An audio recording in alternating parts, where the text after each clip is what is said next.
All right, Trey, we're officially podcasting.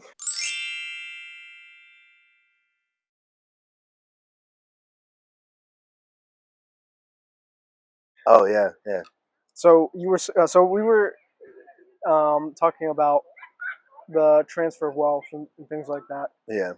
Um, I want you to maybe finish your thought on what you were saying. Yeah. I think the thought could be mostly summarized based off our conversation. There's too many loopholes for the estate tax, and I think there are too many ways to circumvent that. But that's a great way for us to recapture wealth and transfer it to the proper sources, especially since dead people don't need money anymore.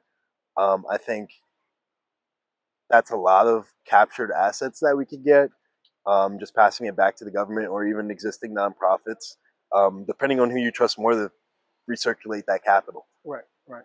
Well, I think what I was saying before was that the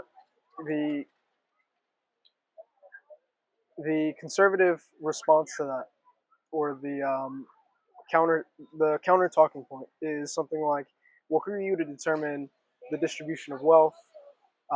Who are you to say whether that money should go to that person's heirs or back to society? What obligation does that person have to society, if any? And who are you to assign that obligation to the wealthy? Yeah. What do you think about that?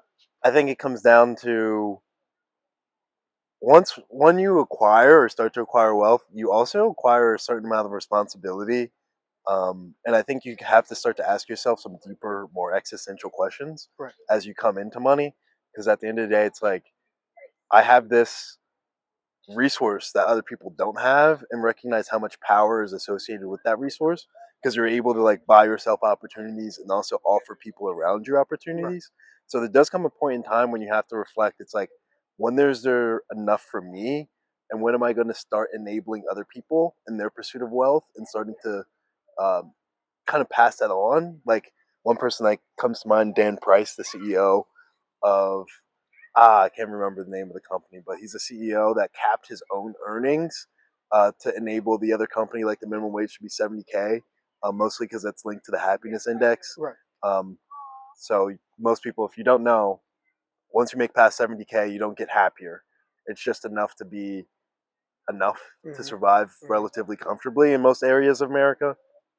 Well, I feel Um, like also once you get to 70K, you have enough disposable income where you can start investing, where you can start self-actualizing. yeah, If I have 70K and I have X amount of disposable income every month, some of that money is going to be consumed.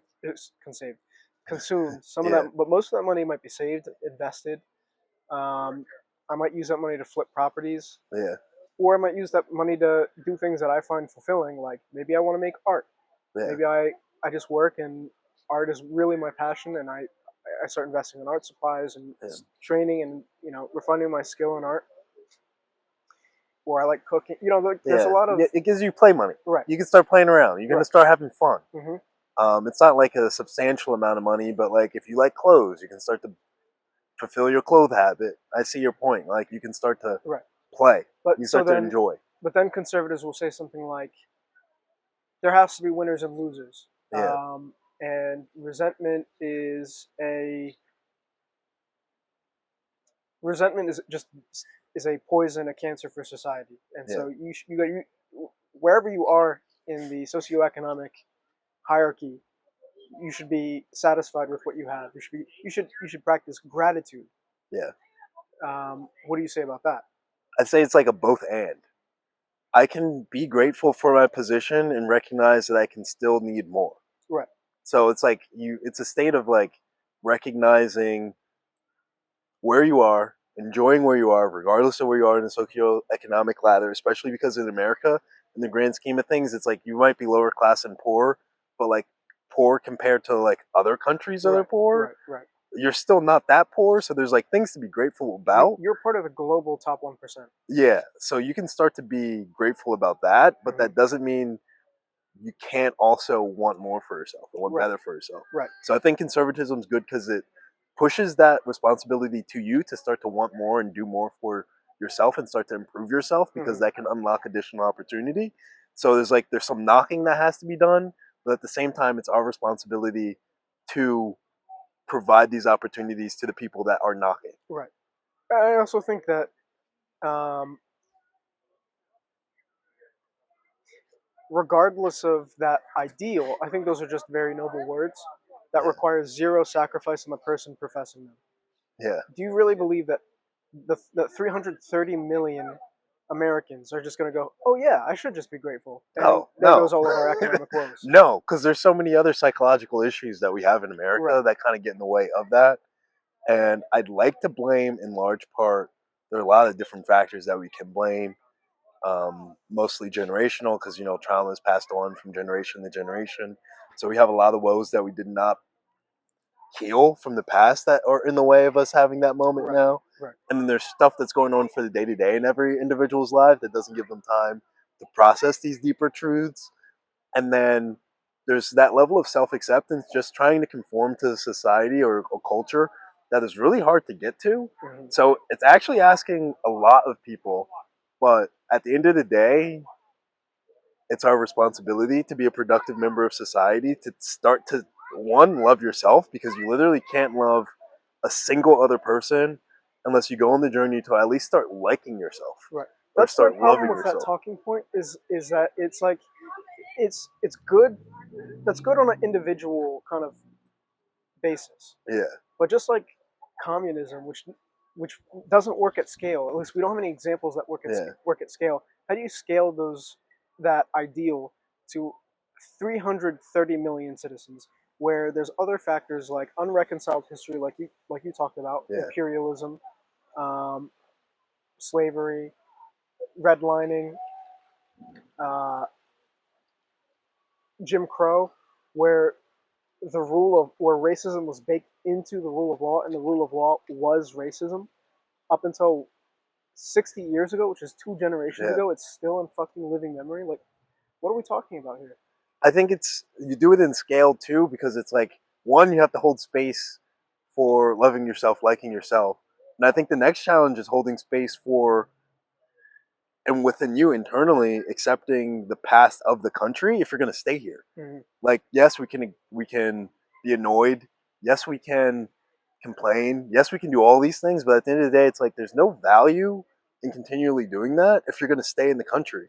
You have to learn through the faults of it to love it and learn how to fight for it, and ultimately try and find a way to get us closer to an idealized version that you see within it. Well, there's two problems that I see. So Yeah, there has to be like we were saying before we started rolling. I think there has to be a kick to that point, right? Because you can say on what, because it sounds like what you're saying is like you can't be patriotic unless you're dissenting, unless you're critical of the country that you're trying to make better, right? yeah, But some people don't even want to aspire to patriotism in the first place. Like, yeah, I'll give you an example. In my race and ethnicity course in college, what we learn is that racism is inherently baked into the fundamental structure of the United States. yeah, You can look at the Constitution. This is what they cite as an example. The 3/5 of a citizen for census counting to allot representatives in the House of Representatives. Um, I mean, that is a foundational document yeah. with a racist clause in it. Um, and so people will look at that and say, well, I'm not going to love that. I'm not going to sit there and debase myself loving something that's clearly morally reprehensible. They're going to they're going to reject that and say, well, Yeah. fuck patriotism in the first place. I think that points to an issue that people forget in the founding of America. Is I almost guarantee they didn't expect this to be a passive situation. Like, we didn't think of a better way to write or organize ourselves in 200 years. I didn't think they would expect it to be very passive. Right. Like, we should have had some level of like understanding. Okay, now let's bake in a system of how can we start to reevaluate these ideas and facilitate another version of some sort of renaissance of like, how do we recreate this thing from a base level Mm-hmm. when it doesn't serve the population? As the population changes and our perspective changes, I agree. how do we redo Well, this? I think we could do a national convention. We could invoke Article 5. But I think the problem with that is that a lot of constitutional lawyers have said, "Oh, you're letting the genie out of the bottle. You're opening Pandora's box." Yes, the founders put it in there for us to use, but also that's like a nuclear button option. We're completely resetting all of our government structure, and I think they're kind of right when because we just saw the recent election. I don't think people understand what the founding fathers were trying to do. The the their main goal was to make sure that power was never concentrated in the hands of a few. That has failed. I think Yeah. we're seeing an elite economic class coalesce and continually deprive American citizens of their political power. Um, and what that's led to is a decrease in civic education, where now we don't understand any of the function or the central premise of the foundations of the government. Yeah. Like every single time I spoke to a MAGA person, they would say something along the lines of, well, what did Vice President Harris do as vice president that helped me? That's not a fair question. Right. Yeah. It's not a fair question because I don't know if I mentioned it to you or I think I might have mentioned it to someone else, Yeah. but there was a famous TikTok where a student was saying none of the VPs on the debate stage had said anything like, when I become vice president, I'm going to take this executive action. No, because the president has the sole authority to take executive action. And the only thing that they can do is what the president delegates them to do. So if, say, George W. says to Dick Cheney, hey, I want you to lead the war in Iraq, then he has the authority to lead the war in Iraq, but only on the president's word because he's the one with the authority to delegate anything. Yeah. So clearly we need to get back to the basics of civics as education. I think a story that I think about was when I was working in City Hall in Philadelphia. I don't know for what reason, but these Trumpansies had decided they were gonna set up a post in front of Trader Joe's. Okay. Right. I guess they were trying to pull. I don't think I can make this joke at this present moment, but we'll say a certain demographic who generally drive Volvos and things like that. But Yeah. I was talking to them. I was like, look, we're a block down from Independence Hall, Yeah. and we're a block down from the War of the American Revolution. Like, you need to go and educate yourself about what the founders were actually trying to achieve. And a person who goes to the who instigates a violent riot to overturn an election that they don't want, that they don't like the outcome of, is unpatriotic and it's un-American. And they were completely dumbfounded. It never computed to them that they didn't understand maybe what the nuances of our political project was. Yeah. Does that make sense? So I Yeah. think it was a low information kind of situation that had a multiplying effect because education standards aren't up to shore, and I think that the elite economic class that I was mentioning before had a hand to play in that. Well, yeah, because I think you think about who actually has a chance to play in the media megaphone at a large scale, mostly the ruling elite, and it's like, where do these people get these ideas from? The media? Right. Like I think we're at a point now where it's really difficult for people to make sense on an individual level. Like if you weren't trained in media literacy, which a lot of people aren't, they don't know how to navigate. Like when I'm looking at a thing on the news, I'm not thinking like, oh, this is the truth.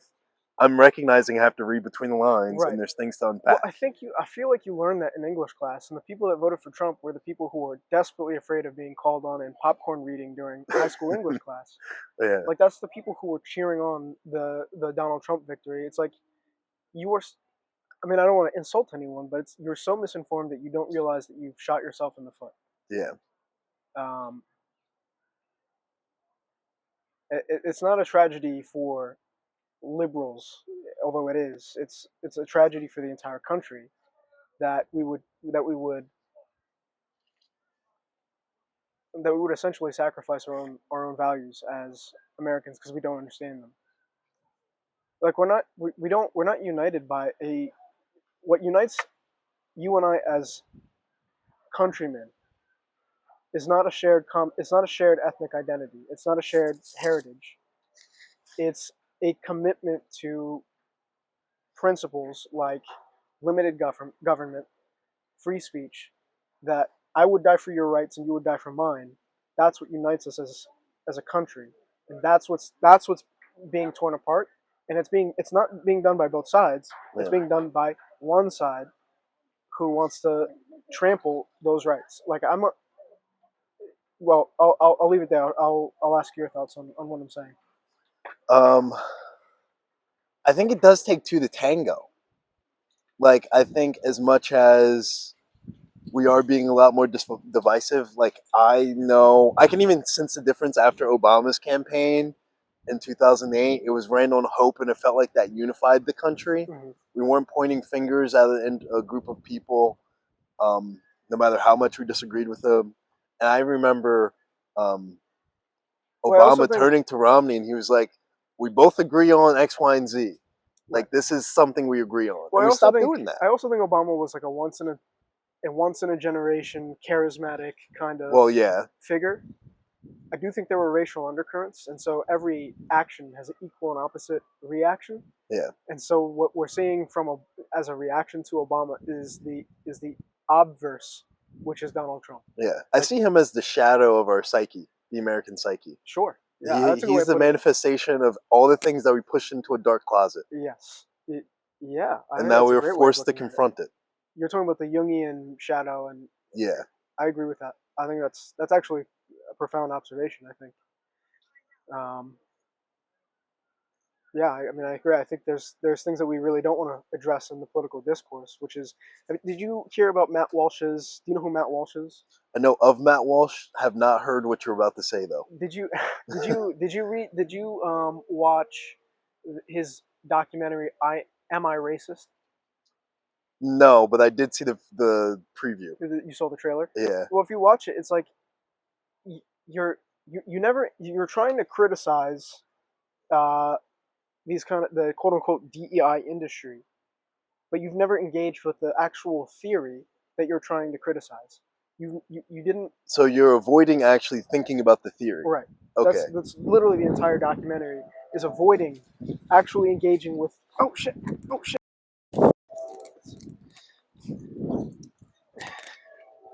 Strong wind. Yeah. Your phone No, that's okay? okay. That's part of the podcast. Your phone good? Yeah, it's good. You know what's a good? So he avoided. Good idea.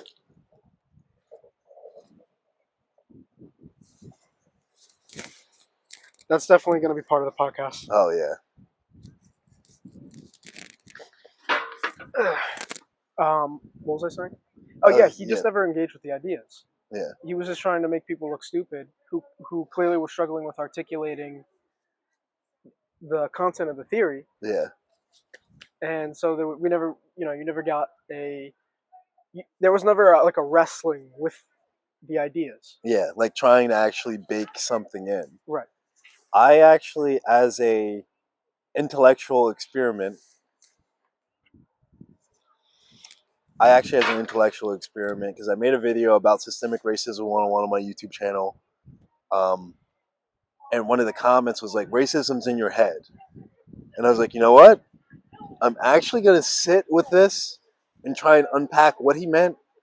Who And said this? some random comment, there's Gotcha, nothing like gotcha. rage bait comments that get you motivated to do Right. more. Yeah. So soul searching. Don't read the comments. That's what Joe Rogan says. So I literally went down a conservative rabbit hole to understand the way that they're thinking about race, Right. and then see if it was truly in my head by like actually engaging with these ideas, like trying to believe them. Right. What's getting in the way of me believing them, and why do I think the way that I think? I think that a lot. I think what it is like, I'm not going to be told that I'm a villain of history. Yeah. I'm not going to let you tell my children that they are villains of history. Yes. Whether that's an empirical fact or not, and whether Yeah. I'm not going to be told that I'm contributing to the continuation of systemic inequality. Yeah. I'll give you an example. Like what I noticed in high school was that a lot of the demographics and the students, and we lived in a very diverse place. Like Mercer County, where we are, is very diverse. We got a big Muslim population. We've got a big Latino American population. We have a big black population. We have a big white population, and we all just kind of are mixed together. But what I noticed at this high school was that every student of a certain birds of a feather would flock together, right? Yeah. So white students would sit with white students, black students would sit with black students, and then you had some mixing here and there, but by and large, it was mostly white students together, you know, black students together, Latinos together, and that was how it worked. So the reason I'm bringing up that example is because a person who doesn't want to engage with the idea of critical race theory, which I want to be, intellectually honest, it did have its origins in the Marxist Frankfurt School, but what they did was they actually just took the methodology and started applying it to race. So it's not really, I don't understand the term cultural Marxism. It's just kind of this amorphous monster that people are trying to use as a sort of like an artifice to get away from it, Yeah. from wrestling with the ideas. But they don't want to be told that their particular friend group and how their friend group is composed might be a symptom of something systemic, right? If you're a white straight male and your friend group only consists of white straight males, and some of them are supporting Trump and some of them are supporting his ideas that would sink us into systemic racism more. Well, you don't want to go against your friends. You probably lack the intestinal fortitude to go against people who you consider. Most people don't have that level of integrity No, definitely not. to actually speak up when the mob is against what they believe. Right. So Well, that makes sense. Speaking of that, I think that's a lot of what the election was a lack of. It was a inbred idea, not a wrong idea, not an old idea, an inbred idea of what masculinity consists of. They don't think masculinity consists of integrity or virtue the way Aristotle would have conceived it, and the way that Aristotle would have taught people like Alexander the Great, who I consider an actual masculine icon, who's bisexual, by the way. Yeah. We won't talk about that, but Yeah. that's true. That's not how. I think we're good. That's not how most It's just an inbred idea of masculinity. I think that's what played a part in. I think misogyny is what you're going for, to some extent. That's a part of inbred masculinity. I think there's a virtuous masculinity, and then there's like a poor man's masculinity. Does that make sense? Yeah. And that's not to be elitist. What I'm trying to call attention to is the idea that it's just an ill-conceived masculinity. I see that. It's Yeah, not the full spectrum of masculinity. And I think to unpack how this has worked in my own life well, I think it's more than their idea, their conception of masculinity isn't on the spectrum of true masculinity. It's like a caricature of it. A caricature, yeah, that's a good way of putting it. Caricature, yeah. It's like if I didn't know anything about being a man, that's what I would do. Yeah, that's what I would do. Yeah, I would be aggressive and hate women. Yeah. Especially if I couldn't get bitches. And that's what I would do. Yeah, no, that's exactly what I would do. It would kind of look something like that. It's like trying to perform into a character that doesn't really serve me because it's like what I think society wants me to be. But like, if you actually sit with it a little bit longer, no one's asking you to do that. Right. I don't look at a man like. Did you hear the Nick Fuentes what he was saying? He was like, "We own your bodies. You'll never have control of your bodies." I was like, "You're just a villain, bro. You're not a man." Yeah. Like, if I were a woman and I was looking at you, I would not want to touch you with a 10-yard stick. It's like the thing that confuses me is a lot of times these people are actually engaged or married, and they do have like one woman that they tricked into liking them, right? And that validates that they're like, oh, people believe me that are of the opposite sex. Right. And it's like, no, you tricked one of them. Right. You tricked a single one. Yeah. I mean, well, I kind of want to talk about what you think happened. Like, where do you think this caricature of masculinity fit into the outcome of the election? Where does it come from? Where is it? Well, what do you think? What do you think it kind of had a piece in the election? Because I um, think it starts with the manosphere. When you unpack, like it starts, yes, because I think men and their finding of who they are will eventually find their first Jordan Peterson video. yes. Oh no, I wasn't. Were you in that boat too? Were you like in your adolescence? You were like, oh yeah, I like what Jordan Peterson's saying. I should make my bed. I should. I think he's a British. Yeah, I it's think either that or Gary Vee. Gary Vee. Gary Vee will start He's you, more like a but business guy. he starts you down the rabbit hole of that thinking. That makes sense. I like that. No, that's funny. Yeah, He's the gateway drug sure. of that type of thinking. Agree. I agreed. I agreed. I agree. Um, But back to Jordan Peterson, make your bed. oh yeah, I was saying Jordan Peterson. Number one, he's Canadian, Yeah, right? So right off the bat, just with that, you should not be listening to this man because he has a queen. Well, he had a queen. Now he has yeah, a king, which is what we were kind of trying to over. Like Jordan Peterson has zero idea about the founding fathers, and in fact, if he lived in that time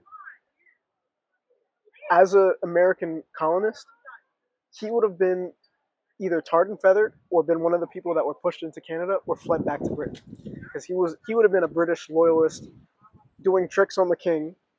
Um, that was him.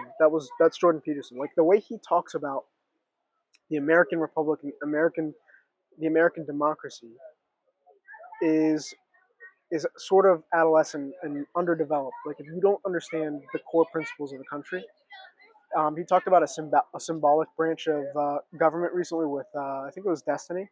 I'm not too sure about that. Do you follow Destiny? no, You should. He's a talented debater. He's a good cross examiner. I think he'd make a spectacular lawyer. But he's a streamer. He doesn't, you know, he's really good at debate.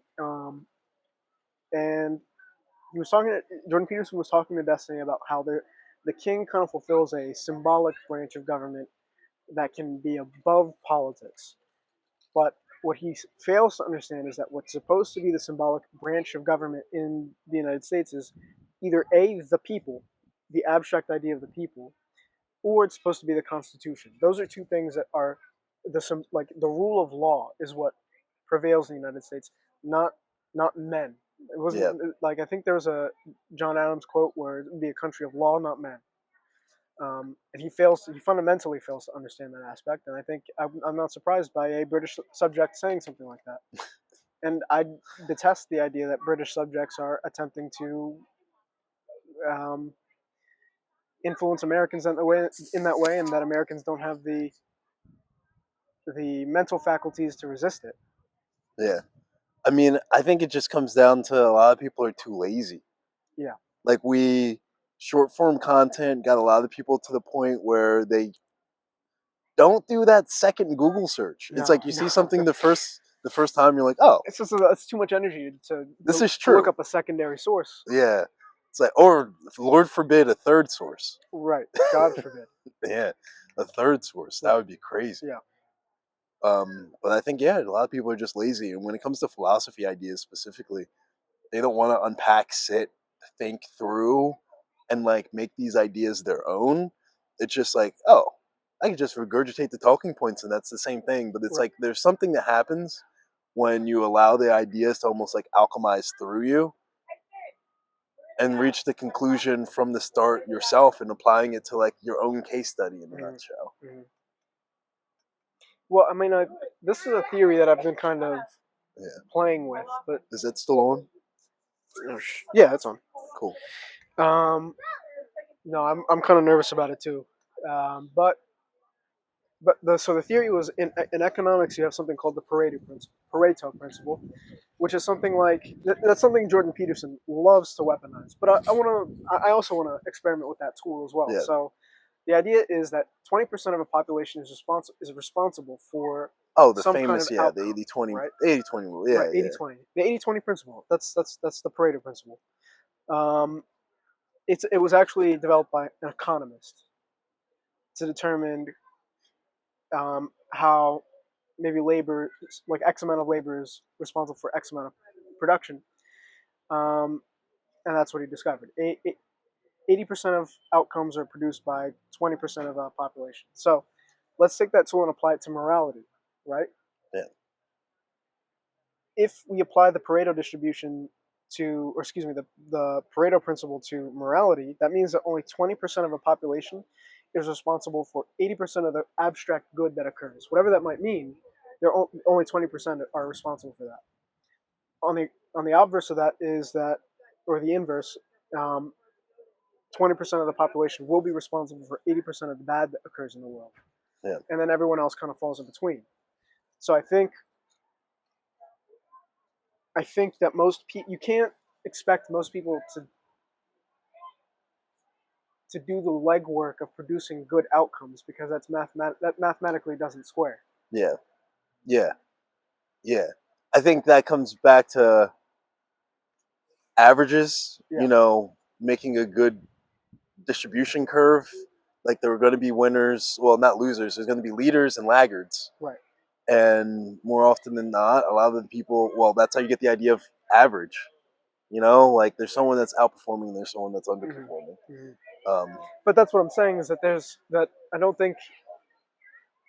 I think the 20% that feel called to action from this election to step up as community leaders, they need to do it. Like it's without a doubt. either the Bertrand Russell or Edmund Burke said, no, Bertrand Russell said that there's the dumb people in the world are cocksure, meaning that they feel confident. And also I like saying that word. And two, the people that are filled with intelligence are dismally afraid. That's paraphrasing a bit, but that's what Bertrand Russell, famous philosopher, said. And then Edmund Burke said, who was a British parliamentarian who Jordan Peterson loves to weaponize, said that evil happens when good men do nothing. And so the reason I'm citing the Pareto distribution or the Pareto principle is because if you feel called to do good things for the world, then you need to step up and emerge as a community leader. Because if you don't, the 20% that's responsible for the 80% of the bad that occurs in the world, they will step up, and they're not afraid to. And generally what that consists of is people who are intellectually lazy, not willing to be challenged, not willing to do that inner alchemy that you mentioned. I like that locution. And not willing to be intellectually honest either. I think that's what we're seeing. We're seeing the emergence of basically Sith Lords emerge as a phantom menace in the Republic. I think that's a good way of putting it. Oh, I think that is a great way to put it, because you can spot a lot of the evil, very easy to spot. Right. And to your point, they're going to mobilize, and it's a matter of if the people that are smart enough to know that they have to can get out of their heads and actually do it. Right. Hold on. Do you guys want to sit down and watch the podcast? We have I guess we've got a live audience now. Yeah, live audience. Hi, how are you? I'm good. How are you doing? Good. Well, I'm glad you guys could make it. Yeah. Oh, this is my boyfriend. This is my best friend. Well, nice meeting you. What do you guys think of the shop? Good shot.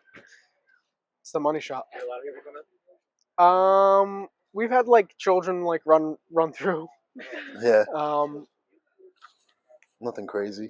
Children in need of a beating, clearly. But no, I'm just joking. We'll cut that. No, it stays. It stays. No, we're committed to unedited, long form conversation like Joe Rogan, because I think honestly that's kind of one of the things that I'm trying to do is usurp Joe Rogan's place in the number one spot, because I think it's like you were saying earlier with great. Well, I mean, it is a Spider-Man quote, but yeah, great power comes great responsibility. And if you have an audience, you can't run away. You can't shirk accountability and say, "Well, I'm just an idiot. I'm just a UFC commentator. I'm just the Fear Factor guy." No, you have to step up. Cultural capital, and you need to take responsibility. You have to step up. And when you're not asking questions, when you're not being intellectually honest, which I don't think Joe Rogan is doing anymore, and I don't know, I'm supremely disappointed, because the man that I thought was committed to truth and honesty completely failed to push Donald Trump to answer any of the questions substantively that he should have, if he really actually was committed to truth and intellectual honesty. Yeah. Yeah. I think there's a lot of things that he should have got out of that conversation.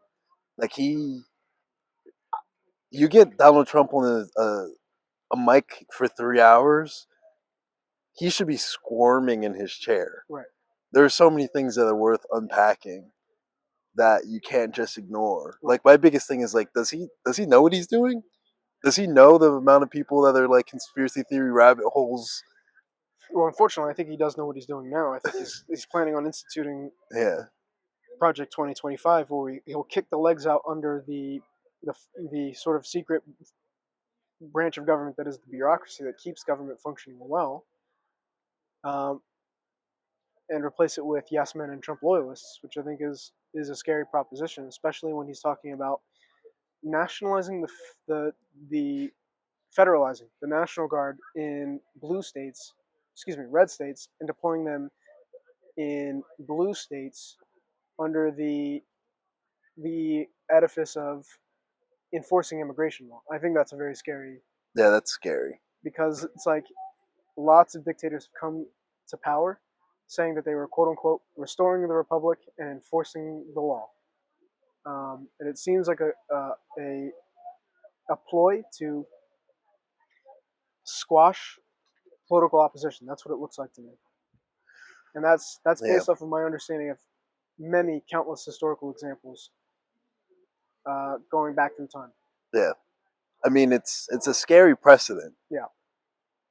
I think I don't think there's enough people thinking about the implications of precedent. You know, maybe that's like a very legal way to think about things, but it's like, if this is your way in, it's like, that doesn't mean he's going to keep, like, you can't just let someone go through that door and not question, okay, what's next? Right.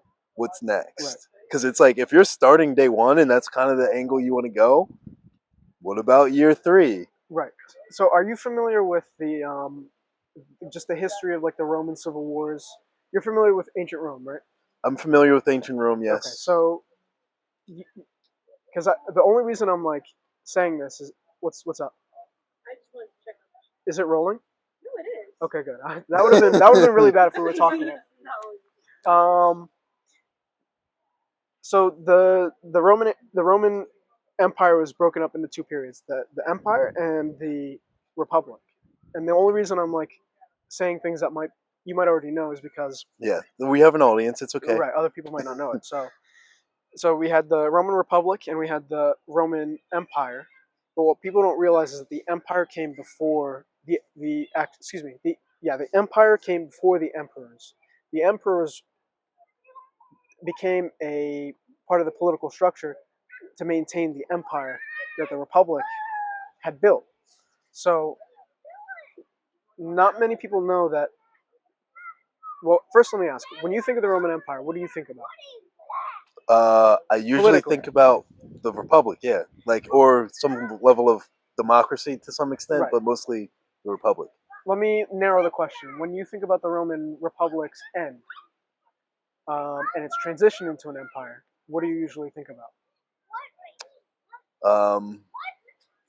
Not much. I usually would think about, because I'm remembering religion being a big downfall for them. That was the end of the empire. Yeah. So would you suspect that there might have been a lot of political violence towards the end of the Republic? Towards the end of the Republic, I would theorize yes. Yeah. So that you're right. That is a lot of what happened. So in order for this to make sense, I'll just give you the answer. So there was a lot of political violence towards the end of the Republic, but for most of the Roman Republic, political violence was extremely taboo. Like you weren't allowed to bring swords anywhere near within the vicinity of the actual city. Like if you were caught with a sword inside the city, it was a capital punishment. Like you could be executed for it. It was the Romans just reviled any kind of political violence. It was completely unacceptable. You just didn't do it, right? That's kind of the time that we live in, right? We don't think political violence is okay. Yeah. We would avoid, if a politician assassinated another politician, we would have a big problem on our hands, right? Yeah. And that's kind of where the Roman Republic was. until the conservatives under a guy named Sulla versus Gaius Marius. So Sulla was a conservative in the Roman body politic. Gaius Marius was kind of like a liberal. He wanted more power for the people. He didn't think aristocrats should get to determine what happens politically. And there was zero political violence until really Sulla and Gaius Marius fought a civil war. And then 20 years later, it was Julius Caesar who was on the side of Gaius Marius versus Pompey was on the side of the Sulla camp, basically. Yeah. And so the way there was an assassination before, but it's not really important. That really kind of kicked off political violence. It was called the Gracchus brothers, who were trying to reform the economy by giving land to the poor and the people. But after they were assassinated, that and really Gaius Marius and Sulla's civil war, that's when political violence started to become commonplace in Roman politics, and that's what led to the Imperium. And I think we're right before. I'm not sure if Trump is a Sulla kind of like figure, but the reason it makes me nervous is because Sulla was like a performer kind of guy. He hung out with actors, with famous celebrities. That was actually a big criticism of him at the time. Yeah. What other conservative politician do we know that hangs out with actors and celebrities and Just him. Trump? Yeah, just Trump. And then after that, it's like most people most people don't realize that the title of emperor was not a royal title, because much like the United States, the Romans had overthrown their king. They had a king before. They overthrew him, and the idea of a monarch was just disgusting to the average Romans. It would have been anti-patriotic. It could have been a death sentence if you even suggested it at points in the Roman political discourse. And so the title of emperor is not a royal title. It's a bit like calling what it is like if the president of the United States decided that he's not going to be president anymore. He's just going to be called the commander. And then Baron Trump is the next commander, or he has command, but he is the Trump. He's not the president. He's the Trump.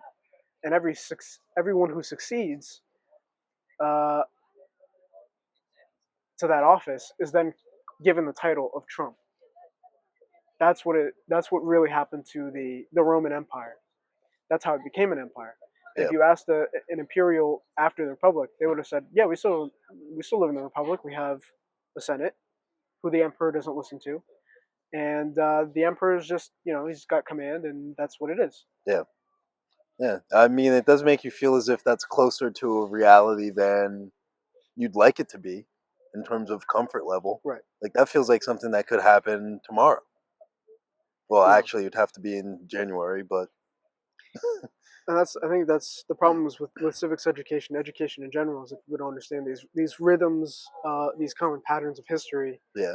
And they're just like, I think what it is they don't think they exist in a substrate of history. They think it's just kind of like an object that's in the background. Well, I think that's the nature of why, like when we use the word history, like it could just be, like I liked when we used to call it social studies. Mm-hmm. Like you're just studying how society works, how it operates, the past, the future. And we got away from that sometimes too, is like the implications of decisions that are being made now. And then also reminding people that they are living out history, like those primary sources that we used to read of the founding of America, the people that were just writing journal articles and diaries that we were forced to read. It's like, that's us now. Yeah. Like, don't be afraid to do something. Well, I was reading something that was actually quite scary for me, because it was like, you mentioned primary source documents. Well, there was a statesman named Cicero. He was an interesting guy because he was kind of like the common man. Yeah. Basically, Cicero would be a politician who came from poverty. Very common, not poverty, but middle class. Very common story. Decided he was going to get his law degree, and in his 20s, he won this big case, and that propelled his career into politics. And then in his 30s or 40s, becomes president. There's a big there's a big like uprising, and he is the president, quashes it, but he executes American citizens without a trial. And so you have senators who are kind of like, this is after the violence of Sulla and Marius. This is after political violence becomes normalized. Yeah. So they're already in a crisis point. So you can kind of see where they are in history. So this guy Cicero, let's imagine he's the president, executes these insurrectionists who were coming from the Senate and or the House of Representatives. And now he's got a little bit of resentment and anger towards him, and he's a moderate. So I'm trying to think of a figure like who would kind of be this Cicero. No one's coming to mind. We'll just imagine that Cicero's in the modern House of Representatives. But meanwhile, you've got other characters that are playing, right? You've got Crassus. So like imagine Elon Musk becomes a senator, and then you've got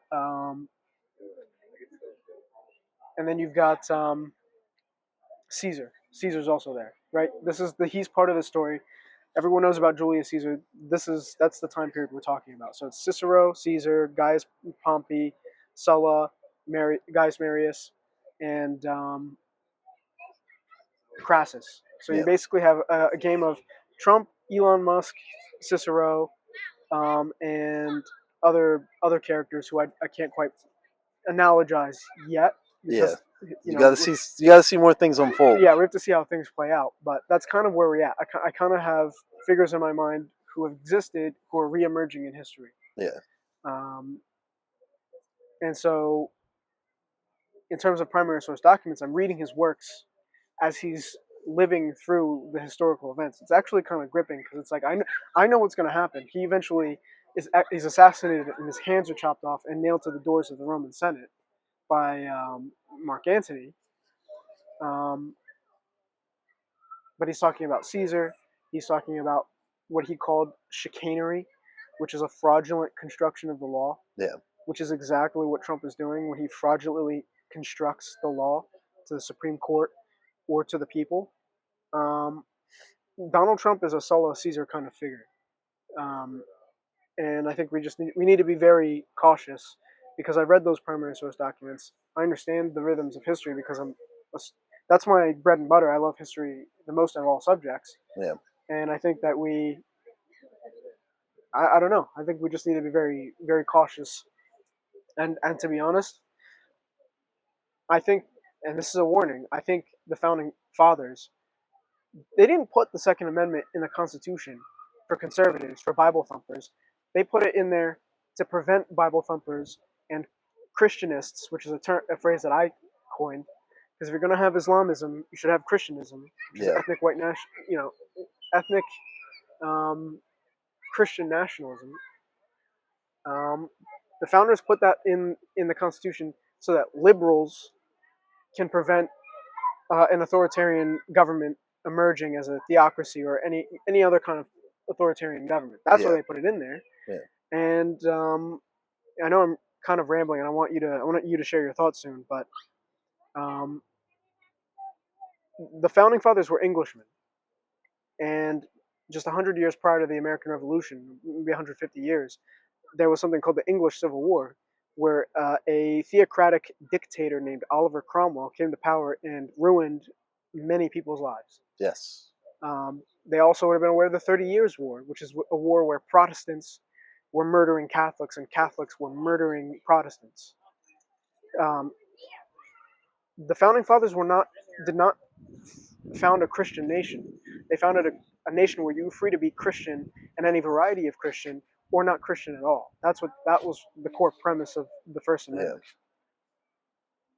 Yeah, because we use religion so militaristically previously as some sort of governing function, right? That did historically lead to a lot of violence. I'm not as much of a student of history as you are, but I definitely was having flashbacks to world and European literature history in high school, and just thinking about a couple of prominent moments of like how intertwined government and church used to be, and that was not the glory days. So I can see why the founding fathers were like, let's let's separate these two entities. Isn't it interesting how human flourishing suddenly happened when we separated church and state, when the power of the church began to erode? Like Copernicus, who developed a heliocentric model of the solar system, would have been executed as a heretic Yeah, by the church. Galileo would have been was put on house arrest by the church. Uh, Michelangelo, they're now, I think they're like 90% sure that the Sistine Chapel is an anatomical diagram hidden as religious iconography. Um, the scientific movement that gives us chemotherapy, that gives us um, that puts men on the moon, keeps us in line with reality. Where, I'm sorry, your Lord of the Rings novel does not. yeah, In fact, we should keep those things separate.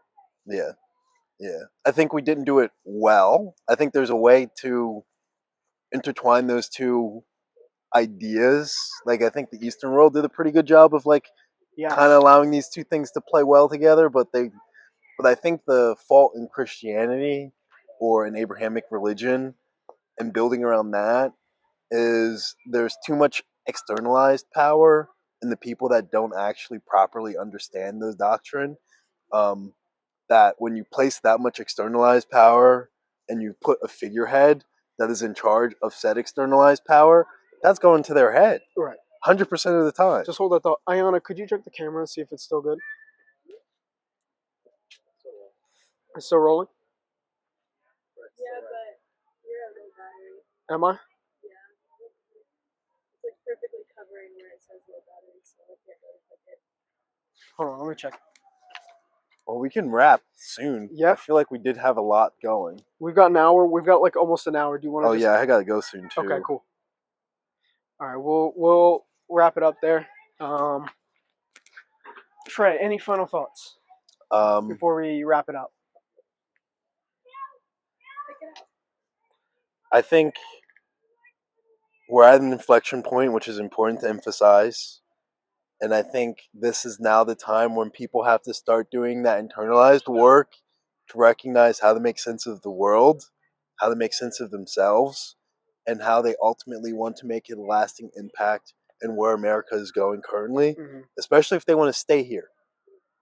Yeah. Your option, if you want to complain and do nothing, I think honestly is just leave. Right. Yeah. Let's do it again.